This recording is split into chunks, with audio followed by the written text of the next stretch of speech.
And the only other thing I wanted to do was to be an FBI agent. And my wife said, I think you've been watching way too much Miami Vice. I think it's not like that in the real world. And I said, no, I really want to be, since I was a kid, I wanted to be a pilot and an FBI agent. And so I applied to the FBI and I got hired in 1991. And I became a drug agent. I was on the SWAT team. And I really loved being in the FBI. I mean, there's nothing like kicking in doors at 5 a.m. in the morning, man. I mean, just getting shot at. I've had knives pulled on me. I've been shot at. I had all this the fun stuff that little boys like to do, I got to do, okay? And so I loved doing that. It was a great opportunity. But God used that to train me.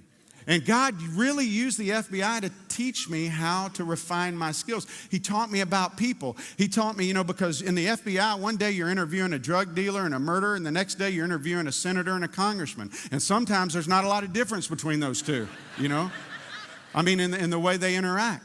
But you're talking to them, and you're learning about people, and God used it. And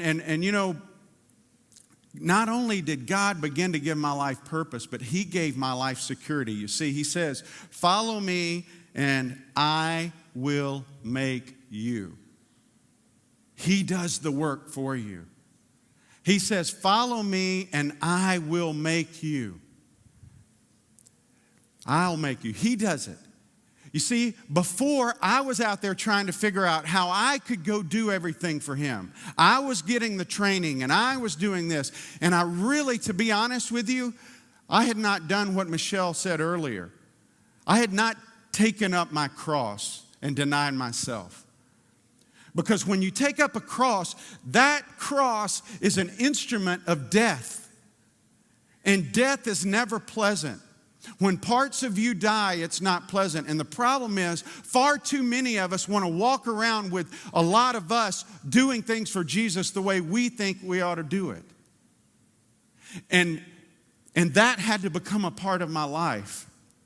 Jesus says in Luke, what does He say? If any man wants to follow me, you got to deny yourself, take up your cross daily, and follow me.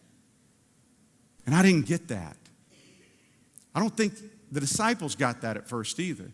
But it's interesting to me who Jesus picked, isn't it?